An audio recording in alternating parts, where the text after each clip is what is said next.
The early morning sun spread a soft glow across the marble rows of Arlington National Cemetery. Sergeant Michael Hayes adjusted the brim of his cap and locked himself into the stillness he knew so well.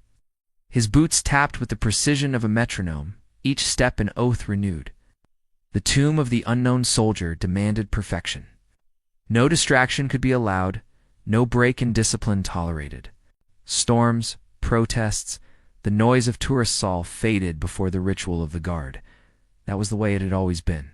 Hayes had lived by that rule. Until the morning life itself forced him to choose between discipline and compassion. Families filled the grounds, whispering in reverence.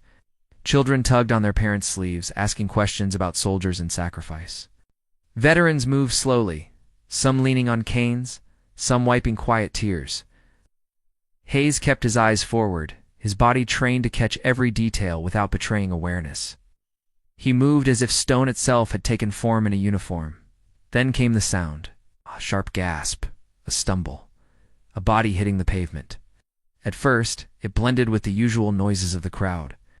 But then a woman screamed, and Hayes's eyes flicked instinctively to the side.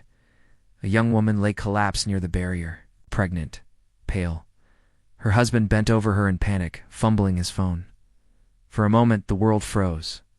The law of the guard thundered in Hayes's head. You do not break, ever. His heart argued louder. She needs you now. The hesitation lasted seconds, though it felt like hours.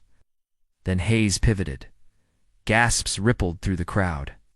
Tourists who had read about the guard's unshakable devotion to duty now watched one of them abandon his post. He moved quickly, his rifle slung carefully behind him, stripped off his white gloves, and knelt. "Sir, step back," he ordered the husband, who obeyed at once. Hayes pressed 2 fingers against the woman's neck. Weak but steady, her lips were pale, her breaths shallow. "She's dehydrated," he muttered, then looked up sharply. "We need medics now." A cemetery attendant sprinted toward them with a radio. Hayes rolled the woman carefully into a recovery position, keeping her airway open. The crowd was hushed, phones raised, the entire ritual of the tomb overshadowed by this single act of humanity. Minutes dragged. Hayes spoke softly, keeping her awake.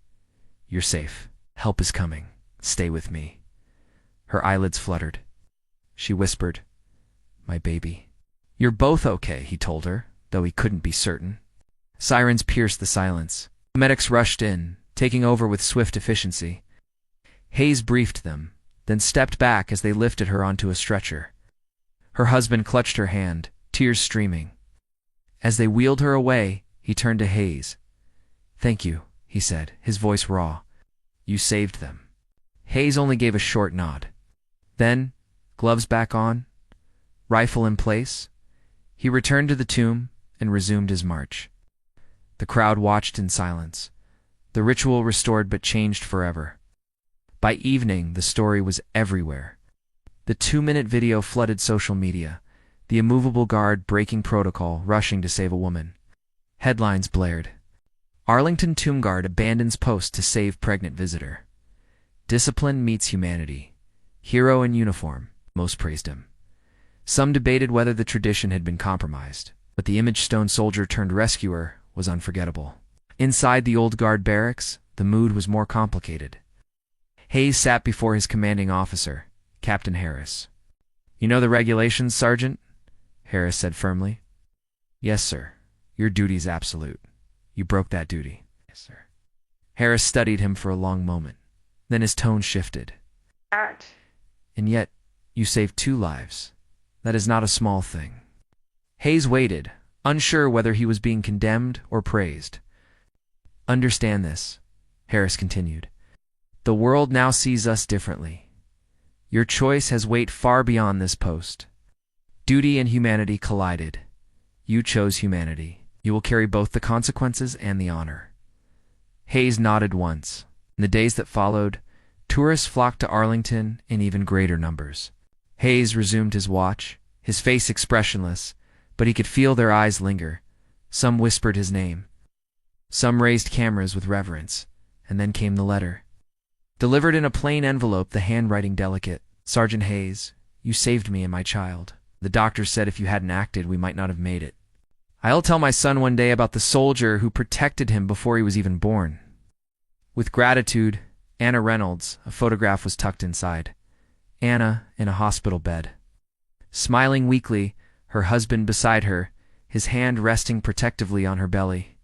Hayes read the note 3 times, then folded it carefully and slipped it into his breast pocket. Weeks later, Anna returned with her husband and newborn. The baby, swaddled in blue, slept peacefully in her arms. Hayes stood nearby, at ease in uniform. Anna approached him with quiet reverence. "This is Daniel," she said softly. "We named him after my grandfather. But in our hearts, we'll always remember the soldier who gave him a chance to live." Hayes looked at the child, then at Anna.